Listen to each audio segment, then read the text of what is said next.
మాచర్ల మాజీ MLA Pinnelli రామకృష్ణారెడ్డికి bail వచ్చింది. EVM ధ్వంసం హత్యాయత్నం కేసులో బెయిల్ మంజూరు చేసింది ఏపీ హైకోర్టు. అయితే కొన్ని షరతులు పెట్టింది. పాస్పోర్ట్ అప్పగించాలని పిన్నెల్లిని ఆదేశించింది కోర్టు. జూన్ 26న పిన్నెల్లిని అరెస్ట్ అయ్యారు. ప్రస్తుతం నెల్లూరు సెంట్రల్ జైల్లో ఉన్నారు పిన్నెల్లి. పిన్నెల్లికి బెయిల్ మంజూరు కావడంతో నెల్లూరు జైలు దగ్గర పోలీసులు మోహరించారు. భద్రతా ఏర్పాట్లు చేశారు. జైలు ముందు బ్యారికేడ్లు ఏర్పాటు చేశారు.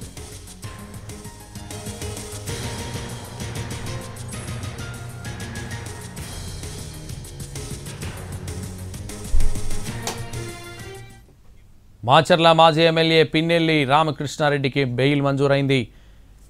ఈవీఎం ధ్వంసం హత్యాయత్నం కేసులో బెయిల్ మంజూరు చేసింది ఏపీ హైకోర్టు. అయితే కొన్ని షరతులు పెట్టింది. పాస్పోర్ట్ అప్పగించాలని పిన్నెల్లిని ఆదేశించింది కోర్టు. జూన్ 26న పిన్నెల్లిని అరెస్ట్ అయ్యారు. ప్రస్తుతం నెల్లూరు సెంట్రల్ జైల్లో ఉన్నారు పిన్నెల్లి.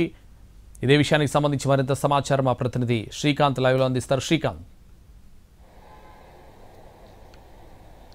మాచర్ల మాజీ ఎమ్మెల్యే పిన్నెల్లి రామకృష్ణారెడ్డికి ఏపీ హైకోర్టు కొద్దిసేపటి క్రితమే బెయిల్ని అయితే మంజూరు చేసింది. ఎన్నికల సమయంలో అంటే సార్వత్రిక ఎన్నికల సమయంలో మాచర్ల నియోజకవర్గ పరిధిలో ఉన్నటువంటి పాల్వాయి గేట్ పోలీస్ స్టేషన్లో ఈవీఎంని పిన్నెల్లి ధ్వంసం చేశారనే వీడియోకి సంబంధించి అటు అధికారులు ఇచ్చిన ఫిర్యాదు మీదకి ఒక కేసు కూడా నమోదైంది. దీంతో పాటుగా అక్కడ విధుల్లో ఉన్నటువంటి పోలీసు అధికారి నారాయణ స్వామి మీద దాడికి పాల్పడ్డారు. ఈ రెండు కేసులకి సంబంధించి ఆయన ప్రస్తుతం అరెస్ట్ అయ్యారు. నెల్లూరు సబ్ జైల్లో రిమాండ్ ఖైదీగా జూన్ నెలలో 26వ తారీఖు నుంచి ఉన్నటువంటి పిన్నెల్లి ముందస్తు బెయిల్ పిటిషన్లు కూడా హైకోర్టులో దాఖలు చేయగా వాటిని హైకోర్టు అయితే డిస్మిస్ చేసింది. ఈ నేపథ్యంలో ఆయన రెగ్యులర్ బెయిల్కి హైకోర్టులో అయితే ఈ పిటిషన్లు దాఖలు చేసిన నేపథ్యంలో విచారణ జరిపినటువంటి న్యాయస్థానం ఈ రెండు కేసుల్లో కూడా షరతులతో కూడిన బెయిల్ని అయితే పిన్నెల్లికి మంజూరు చేసింది. ఈ షరతులకు సంబంధించి కూడా ఆయన పాస్పోర్ట్ని అప్పగించాలని కూడా న్యాయస్థానం ఆదేశాలు ఇచ్చింది. దీంతో పాటుగా మరికొన్ని షరతులు కూడా ఉన్నట్టుగా అయితే మనకి తెలుస్తున్నాయి. ఈ నేపథ్యంలో ఆ మొత్తం